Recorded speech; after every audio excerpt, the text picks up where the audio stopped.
Hello students, welcome to my YouTube channel English with Vinod. Students, आज के इस video में जो पार्ट हम पढ़ने वाले हैं वो पार्ट है अबाउट।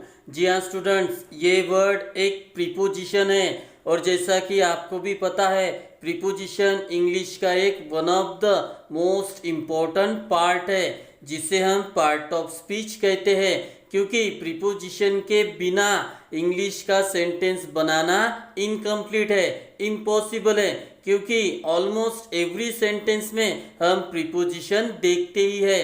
तो अबाउट उनमें से एक प्रीपोजिशन है, लेकिन ये इंग्लिश में किस तरह कार्य करता है, इसका मीनिंग क्या होता है, ये हमें नहीं पता होता है। तो यही सब बातें आज हम इस वीडियो में जानने वाले हैं। तो चलिए वीडियो को स्टार्ट करते हैं और पढ़ते हैं अबाउट।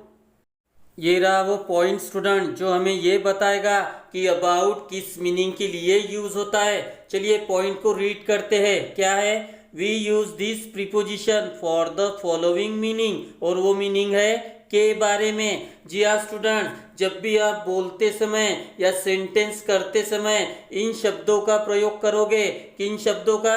के बारे में, तब आपको अबाउट ये प्रीपोजिशन यूज करना है। ओके, चलिए एग्जाम्पल के साथ इसको और बेहतर तरीके से पढ़ते हैं। ये रहा हमारा पहला एग्जाम्पल स्टूडेंट, चलिए रीड करते हैं। क्या है? टीचर तुम्हारे परफॉर्मेंस के बारे में बात कर रही है। तो देखिए स्टूडेंट्स, इस सेंटेंस में किन शब्दों का प्रयोग किया गया है? के बारे में। तो जब भी आप इन शब्दों का प्रयोग करोगे आपको अबाउट ये प्रीपोजिशन यूज करना है। चलिए इस सेंटेंस की इंग्लिश देखते हैं। The teacher is talking about your performance. क्योंकि इस सेंटेंस में इन शब्दों का प्रयोग किया गया है तो हमने क्या यूज किया है? अबाउट। ओके, चलिए सेकंड एग्जाम्पल की तरफ मूव करते हैं। ये रहा हमारा दूसरा एग्जाम्पल स्टूडेंट, चलिए रीड करते हैं। क्या है? अगर हम कुछ नहीं कर सकते तो भ्रष्टाचार के बारे में बोलने का हमें कोई हक नहीं है। तो देखिए स्टूडेंट्स, इस सेंटेंस में किन शब्दों का प्रयोग किया गया है? के बारे में। तो जब भी आप इन शब्दों का प्रयोग करोगे आपको इंग्लिश में कौन सी प्रीपोजिशन यूज करनी है? अबाउट। चलिए इस सेंटेंस की इंग्लिश देखते हैं। If we can't do anything, then we have no right to talk about corruption. तो जो कि इस सेंटेंस में के बारे में इन शब्दों का प्रयोग किया गया है उसके लिए हमने क्या यूज किया है? अबाउट। ओके, चलिए थर्ड एग्जाम्पल की तरफ मूव करते हैं। ये रहा हमारा थर्ड एग्जाम्पल स्टूडेंट, चलिए रीड करते हैं। क्या है? अच्छा इंसान वो होता है जो हर किसी के बारे में सोचता है। तो देखिए इस सेंटेंस में भी किन शब्दों का प्रयोग किया गया है? के बारे में। तो जब भी आप इन शब्दों का प्रयोग करोगे आपको अबाउट ये प्रीपोजिशन यूज करनी है।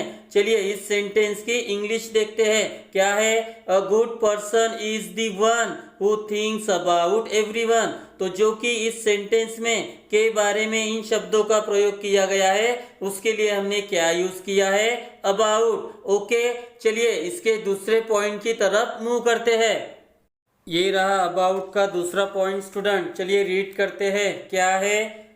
We use about for the following meaning as well. जी हाँ स्टूडेंट्स, हम अबाउट इस प्रीपोजिशन का और एक मीनिंग के लिए यूज करते हैं और वो मीनिंग है लगभग। तो जब भी आप बोलते समय इस वर्ड का प्रयोग करोगे आपको अबाउट ये प्रीपोजिशन ही यूज करनी है। ओके, तो स्टूडेंट्स अब वक्त है ये जानने का कि लगभग ये वर्ड किस प्रकार का वर्ड है। स्टूडेंट्स, ये वर्ड सुनते ही आपके ध्यान में क्या आता है कि हम चीजों के बारे में श्योर नहीं होते हैं। ये देखिए स्टूडेंट्स, आप ये पढ़िए। क्या है ये? When we are not sure about anything, we use this meaning, means to denote approximate thing. जी हाँ स्टूडेंट्स, जब हम श्योर नहीं होते हैं किसी चीज के बारे में तब हम इस वर्ड का उच्चारण करते हैं। कौन सा है वो वर्ड? लगभग। ये देखिए, we are not sure about anything, we use this meaning, means to denote approximate thing. approximate thing का मतलब होता है स्टूडेंट्स जिसके बारे में हम श्योर नहीं होते हैं तब हम इस वर्ड का उच्चारण करते हैं। तो जब भी आप इस वर्ड का प्रयोग करोगे, उच्चारण करोगे, बोलते समय आपको अबाउट ये प्रीपोजिशन यूज करना है। ओके, चलिए एग्जाम्पल के साथ इसको और बेहतर तरीके से पढ़ते हैं। ये रहा हमारा पहला एग्जाम्पल स्टूडेंट। चलिए रीड करते हैं। क्या है, हमारे स्कूल में लगभग 500 विद्यार्थी है। तो देखिए स्टूडेंट्स, इस सेंटेंस में कौन सा मीनिंग आया है, लगभग, और यही मीनिंग साबित करता है कि हम श्योर नहीं है किसके बारे में, कि स्कूल में कितने विद्यार्थी है, क्योंकि क्या कहा गया है, लगभग 500। तो यही बात साबित करती है कि हम श्योर नहीं होते हैं और तभी ये मीनिंग आता है। चलिए इसकी इंग्लिश देखते हैं। देयर आर अबाउट और around 500 students in our school. तो देखिए स्टूडेंट्स, जो कि ये मीनिंग आया है, मैंने क्या यूज किया है, अबाउट। तो आप अबाउट की जगह अराउंड भी यूज कर सकते हो, क्योंकि ये दोनों वर्ड ही इस मीनिंग के लिए यूज किए जाते हैं। ओके, चलिए सेकंड एग्जांपल की तरफ मूव करते हैं। ये है हमारा दूसरा एग्जाम्पल स्टूडेंट। चलिए रीड करते हैं। क्या है, इंडोरामा कंपनी में लगभग 1000 कर्मचारी काम करते हैं। तो इस सेंटेंस में भी कौन सा मीनिंग आया है, लगभग, और यही मीनिंग साबित करता है कि हम इस सेंटेंस में भी श्योर नहीं है, यानी हमें नहीं पता है वो एग्जैक्ट नंबर कि इंडोरामा कंपनी में कितने कर्मचारी काम करते हैं, क्योंकि यहाँ पे कौन सा मीनिंग आया है, लगभग, और यही मीनिंग इस बात का सबूत है कि हम श्योर नहीं होते हैं। तो जब भी ये मीनिंग आएगा आपको अबाउट ये प्रीपोजिशन यूज करना है। चलिए इसकी इंग्लिश देखते हैं। अबाउट और around 1000 employees work in Indorama.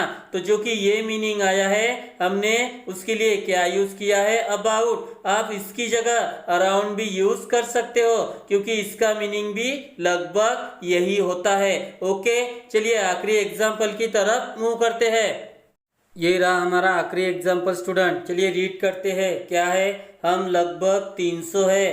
तो देखिए इस सेंटेंस में कौन सा मीनिंग आया है, लगभग, और यही मीनिंग साबित करता है कि हम इस सेंटेंस में भी श्योर नहीं है, यानी एग्जैक्ट नंबर हमें नहीं पता है, क्योंकि क्या कहा गया है, हम लगभग 300 है। तो इस बारे में हम श्योर नहीं है कि हम एग्जैक्ट कितने हैं। तो देखिए स्टूडेंट, जब भी ये मीनिंग आएगा आपको क्या यूज करना है, अबाउट। चलिए इसकी इंग्लिश देखते हैं। वी आर अबाउट और अराउंड 300।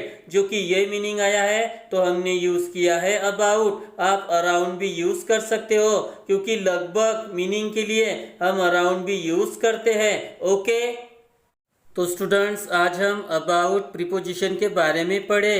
तो आज हम इनके दो मीनिंग पढ़े। पहला था के बारे में और दूसरा था लगभग। तो जब भी आप बोलते समय इन शब्दों का प्रयोग करोगे आपको अबाउट ये प्रीपोजिशन यूज करनी है। ओके, तो स्टूडेंट्स मैं आशा करता हूँ कि आपको आज की ये वीडियो पसंद आई होगी। अगर पसंद आई हो तो लाइक, कमेंट, शेयर और मेरे चैनल को सब्सक्राइब जरूर करें मेरे आने वाली वीडियो को देखने के लिए। Thank you very much.